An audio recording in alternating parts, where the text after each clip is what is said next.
بسم اللہ الرحمن الرحیم۔ السلام علیکم، ہمارے چینل میں خوش آمدید۔ ناظرین، آج آپ کے لیے میں انتہائی خوفناک، سنسنی خیز اور دلچسپ کہانی لے کر آئی ہوں، لیکن کہانی شروع کرنے سے پہلے آپ سے گزارش ہے کہ اگر آپ ہمارے چینل پر نئے ہیں تو ہمارے چینل کو ضرور سبسکرائب کیجیے تاکہ آپ کو ہماری ویڈیوز سب سے پہلے ملیں۔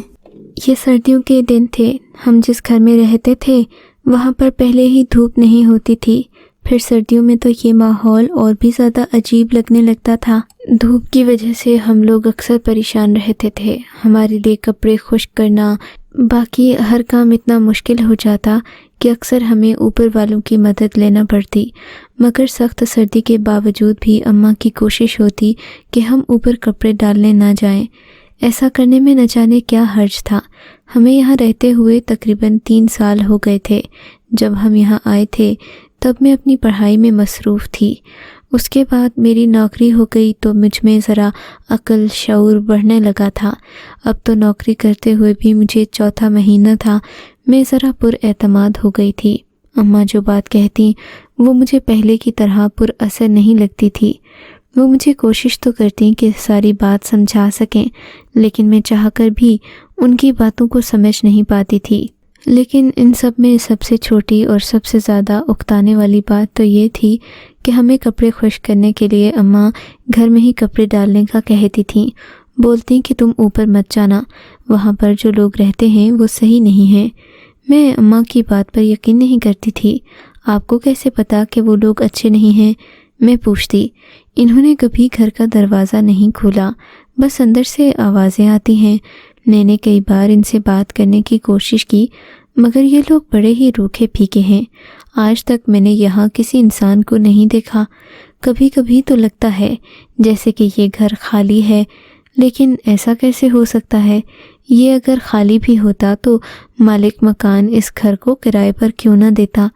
ضرور کوئی کرایہ دار ہیں، مگر یہ کسی سے بات چیت نہیں کرتے۔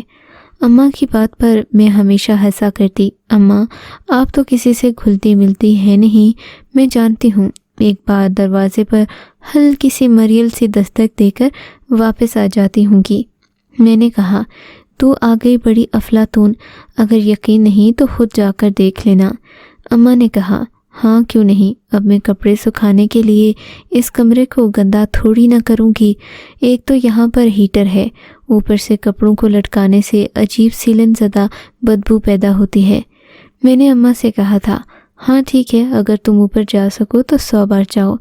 اماں کے کہنے پر میں نے کپڑوں سے بھری بالٹی اٹھائی اور اوپر والوں کے دروازے پر دستک دینے لگی۔ 2 دستک ہی دی تھیں کہ دروازہ کھل گیا، مگر سامنے کوئی نہیں تھا۔ مجھے حیرت ہوئی، اماں سچ ہی کہتی تھیں، بڑے ہی بدتمیز لوگ ہیں۔ لیکن کیا مجھے اندر جانا چاہیے؟ میں سوچنے لگی۔ اس گھر سے عجیب سی خوشبو آ رہی تھی، اندر کا سامان بھی نفاست سے رکھا گیا تھا۔ مجھے اور کوئی ڈر نہیں تھا، بس یہ سوچ کر پریشان تھی کہ اگر گھر میں کوئی عورت نہ ہوئی، مرد ہوا، مرد کے بھی کردار کا کوئی پتہ تو نہیں ہوتا، اور پھر کب اس کی نیت بدل جائے یہ کون جانتا ہے۔ یہی سوچ کر میں ابھی دروازے میں ہی کھڑی تھی کہ اندر سے ایک عورت کی آواز آئی، آ جاؤ بیٹی، دروازہ کھلا ہے۔ میں نے خدا کا شکر ادا کیا، اندر آگے بڑھ کر دروازہ اندر سے واپس بند کر دیا اور اس آواز کی سمت آئی، مگر وہاں کوئی نہیں تھا۔ میں نے سوچا نہ جانے کہاں چلے گئے ہیں۔ اماں صحیح کہتی تھیں۔ خیر، مجھے تو اپنے کام سے کام تھا۔ چھت کی طرف جانے والے دروازے سے 7 سیڑھیاں لگی تھیں۔ میں اس طرف بڑھنے لگی۔ سیڑھیوں پر ذرا بھی گند بلا نہیں تھا، نہ ہی کوئی گھاس پھوس کا تنکا موجود تھا۔ گھر بہت صاف ستھرا تھا۔ ان لوگوں کی نفاست دیکھ کر اندازہ ہوتا تھا کہ یہ لوگ بہت اچھے ہیں۔ ظاہر ہے صاف ستھرے لوگوں کو دیکھ کر کس کا دل خوش نہیں ہوتا۔ میں اوپر سیڑھیوں پر چڑھتی ہوئی گئی، دیکھا تو چھت بھی صاف ستھرا تھا۔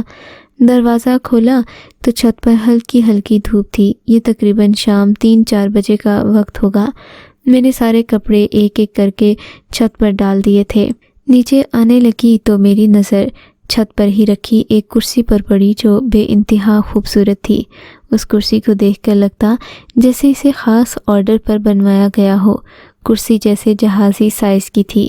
یہ کرسی دیکھ کر مجھ سے رہا نہیں گیا۔ میں غیر دانستہ طور پر اس پر بیٹھ گئی تھی۔ تھوڑی دیر ہی گزری تھی کہ مجھے نیچے سے ایک اور آواز آئی، بیٹی آتے ہوئے چھت کا دروازہ بند کر دینا۔ یہ ایک بہت نفیس خاتون کی آواز لگ رہی تھی۔ میرا سن کر ہی دل خوش ہو گیا۔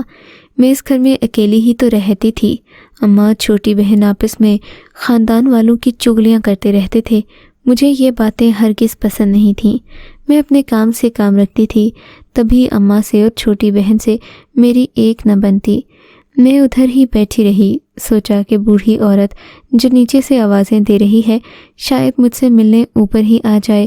آخر کو میں پہلی بار ہی تو ان کے گھر آئی ہوں، مگر کافی دیر وہاں بیٹھی رہی۔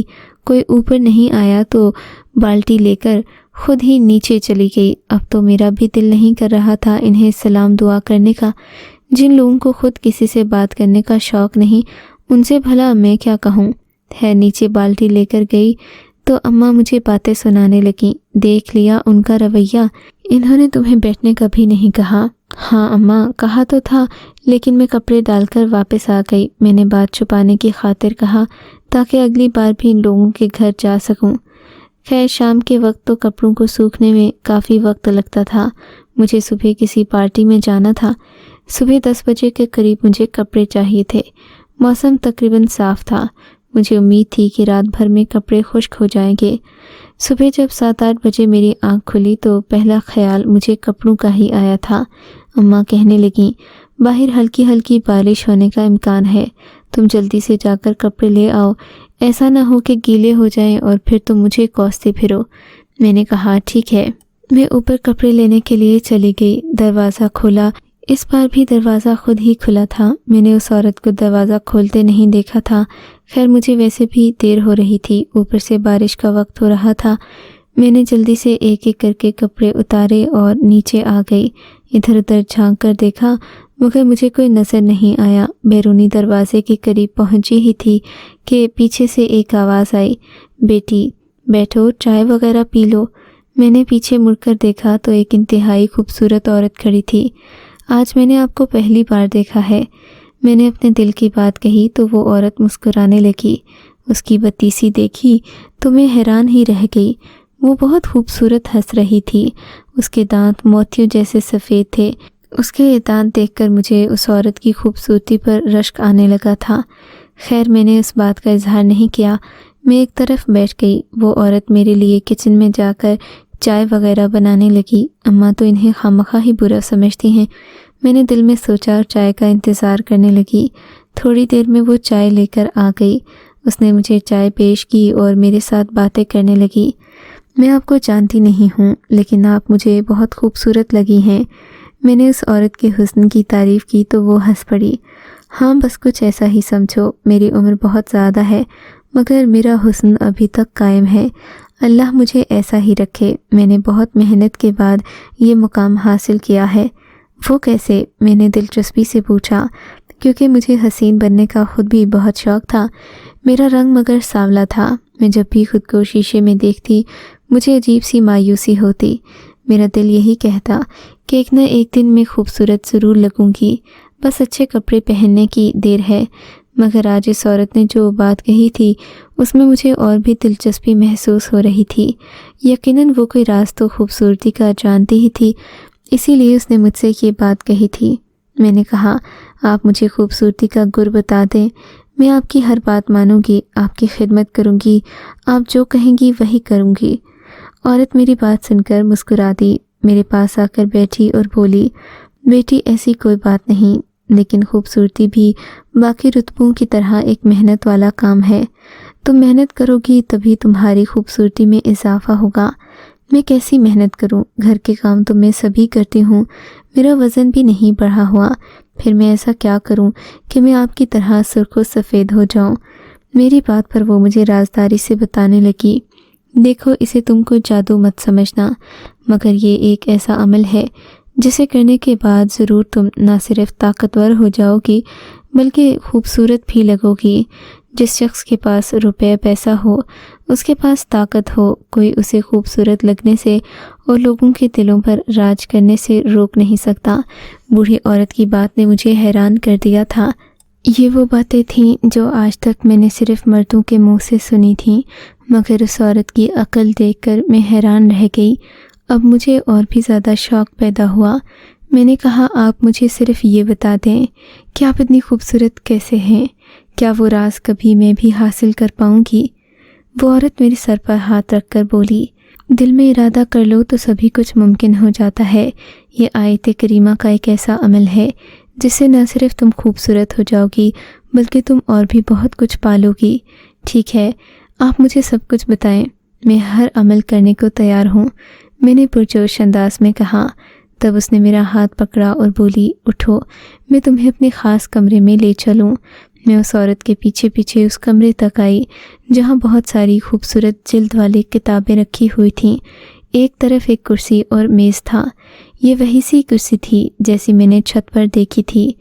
وہ عورت خود کرسی پر بیٹھ گئی، مجھے سامنے میز پر بیٹھنے کا اشارہ کیا۔ میں نے اس بات پر ناراضگی کا اظہار نہیں کیا کیونکہ وہ مجھ سے عمر میں بہت بڑی تھی۔ میں کرسی کے سامنے بیٹھ گئی۔ اب اس نے ایک کتاب نکالی جس پر سبز رنگ کی جلد تھی۔ پھر کتاب کی سطروں پر ہاتھ رکھتے بولی، بس تمہیں میں ایک آیت دیتی ہوں جو اگر پڑھ لو تو تمہارے لیے آسانی ہی آسانی ہے۔ تم اپنے آپ کو کبھی بھی کم خوبصورت نہیں سمجھو گی، تمہاری زندگی بدل جائے گی۔ اس عورت کی بات سن کر میں خوش ہو گئی۔ وہ آیت کریمہ کا ایک عمل تھا۔ آیت کریمہ کے ساتھ کچھ اور بھی ورد لکھے ہوئے تھے جنہیں 40 مرتبہ پڑھنا تھا، مگر اس کی ایک شرط ہے۔ عورت نے رازداری سے کہا، یہ عمل صرف اور صرف اکیلے میں کرنا ہوتا ہے، اس کے لیے پرسکون ہونا ضروری ہے۔ اگر کوئی دوسرا تمہیں اس عمل کے بیچ میں آ کر ٹوک لے یا تم سے کوئی بات پوچھے تو اس عمل کا اثر الٹ ہو جاتا ہے۔ عورت کی بات سن کر میری ساری خوشی ہوا ہو گئی تھی۔ میرا تو رنگ پہلے ہی سانولا تھا۔ اگر میں اور بدصورت ہو جاتی تو مجھ سے کوئی بات بھی کرنا پسند نہیں کرتا۔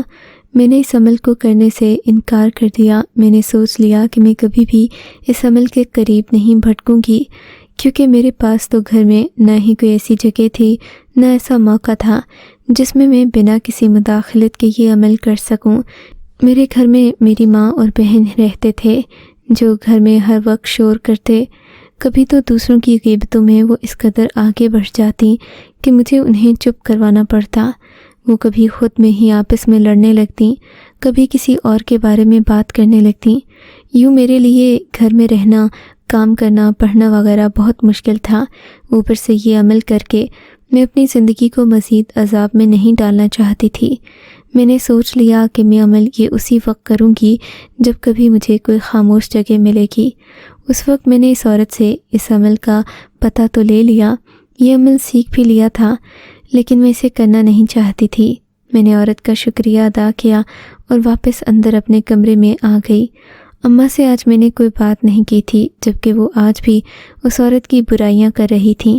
خیر، میں نے اور کوئی بات نہیں کی تھی، صرف اس عمل کے بارے میں پوچھا تھا۔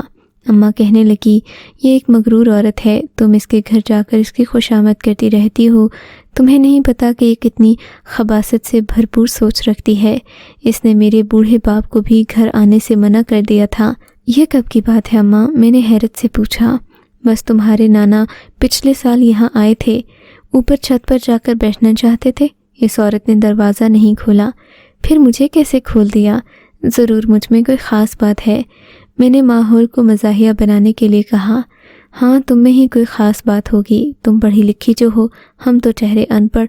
اماں کے طنز کا تیر دیکھ کر میں خاموش ہو گئی تھی، لیکن میں نے یہ ارادہ کر لیا تھا کہ میں آیت کریمہ کا یہ عمل ضرور کروں گی۔ اللہ موقع دینا چاہے تو کیا نہیں ہو سکتا۔ انہی دنوں میرے امتحان آ گئے۔ ان امتحانات کی باعث مجھے آگے نوکری میں ترقی بھی ملنا تھی، میری زندگی سنور جانی تھی۔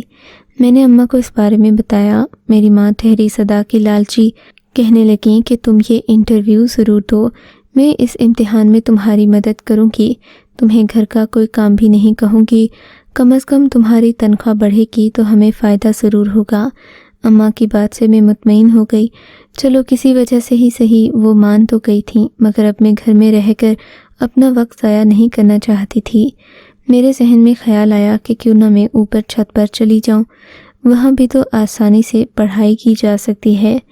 میں نے سوچا کہ میں اپنی کتابیں وغیرہ لے کر دوپہر کے وقت وہاں چلی جاؤں گی۔ میں تقریباً 2 بجے اپنی نوکری سے فارغ ہو کر گھر آتی تو تقریباً 6-7 بجے تک اسی طرح گھومتی پھرتی رہتی، باہر آتی، کبھی اندر جاتی، کبھی کیمرے میں اپنی تصویریں بناتی تو کبھی شیشہ دیکھتی۔ ان حرکتوں سے میں اکثر ہی اوقات تنگ پڑ جاتی تھی۔ سوچا کہ اوپر جا کر کتابیں پڑھ لوں گی۔ خدا کا شکر کہ میں اس وقت جانے سے پہلے اپنی اماں کو بتا کر گئی تھی۔ اوپر کافی لمبی گفتگو ہوئی، کیونکہ جیسے ہی میں اوپر گئی میں نے دیکھا خالہ اپنا سامان پیک کیے ادھر ادھر دیکھ رہی تھی۔ میں گئی تو وہ مجھ سے گلے لگ کر ملی۔ میں نے پوچھا کہاں کی تیاری ہے؟ کہنے لگیں بس میں یہ گھر چھوڑ کر کچھ دن کے لیے اپنے گاؤں جا رہی ہوں۔ دراصل یہاں سردی بہت ہے، وہاں پر بہت خوبصورت ماحول ہوتا ہے۔ ویسے بھی تو میں اکیلی ہوتی ہوں، سوچ رہی ہوں اپنے گاؤں کا چکر لگا آؤں۔ اچھا ٹھیک ہے، مجھے بڑی خوشی ہوئی کہ آپ اپنے گاؤں جا رہی ہیں، لیکن پریشان بھی ہوں۔ میں نے اپنا مدعا بیان کیا۔ کیوں بھئی، تم پریشان کیوں ہو؟ اس کی بھی 2 وجوہات ہیں، میں نے بات بنائی۔ ایک تو یہ کہ آپ یہاں سے جا رہی ہیں، دوسری یہ کہ میں آج ہی پڑھنے کے لیے اوپر آئی تھی، مگر آپ تو اپنا گھر بند کر کے جا رہی ہیں، میں یہاں کیسے پڑھ پاؤں گی؟ میرے لیے تو سکون کی 2 گھڑیاں ملنا بڑا ہی مشکل ہے۔ گھر میں بہن اور اماں شور مچاتی ہیں۔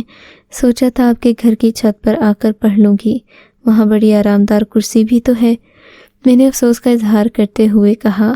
تب وہ نرمی سے بولیں، اس میں فکر مندی کی کوئی بات نہیں، تم چاہو تو میں اپنے گھر کی چابیاں تمہیں دے کر جاؤں گی، تم میرے گھر کو جیسے چاہے استعمال کرو، یہ تمہارا اپنا ہی گھر ہے۔ عورت کا بڑا ظرف دیکھ کر میں حیران رہ گئی۔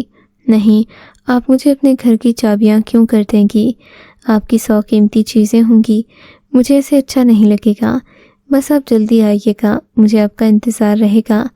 یہ کہہ کر میں ان سے جانے ہی لگی تھی کہ وہ مجھے روک کر بولیں، بیٹی اس میں بھروسے اور غیر اعتمادی کی کوئی بات نہیں، تم یہ چابی لے لو، جب چاہو میرے گھر آ جایا کرنا۔ تمہاری تسلی کے لیے میں نے گھر کے سبھی کمروں کو تالا لگا دیا ہے، بس صحن اور چھت کا راستہ رہ گیا ہے۔ اب تم چاہو تو میری بات مان لو، ورنہ میں تم سے خفا ہو جاؤں گی۔ ان کی بات سن کر میں حیران رہ گئی تھی۔ وہ عورت مجھے اپنے گھر کی چابیاں دے کر گاؤں جا رہی تھی، اس لڑکی کو جسے جانتے ہوئے انہیں 1 مہینہ بھی نہیں گزرا تھا۔ میں نے ان کا بہت شکریہ ادا کیا۔ وہ کہنے لگیں، تم بس مغرب کے بعد اس گھر میں مت آنا، اور اگر آئی بھی تو آیت الکرسی پڑھ کر آنا۔ میں نے ان کی بات کو ذہن میں بٹھا لیا۔ اب میں بہت زیادہ خوش تھی۔ میں نے جا کر اماں کو بھی یہ بات بتائی تو کہنے لگیں، ضرور اس کے گھر میں اپنی ہی کوئی چیز چوری ہو گئی ہوگی، جب یہ گاؤں سے واپس آئے گی تو تم پر الزام لگائے گی، ذرا بچ کر رہنا۔ اماں کی سوچ کر مجھے افسوس بھی ہوا تھا۔ پھر میں اس عورت سے ملی جس کا نام سحر بانو تھا۔ سحر بانو بہت خوش اخلاق تھی۔ کہنے لگی، میں جلد آؤں گی، تم ڈرنا یا گھبرانا نہیں، اور ہو سکے تو میرے گھر میں ہر روز پانی کا چھڑکاؤ ضرور کر دینا۔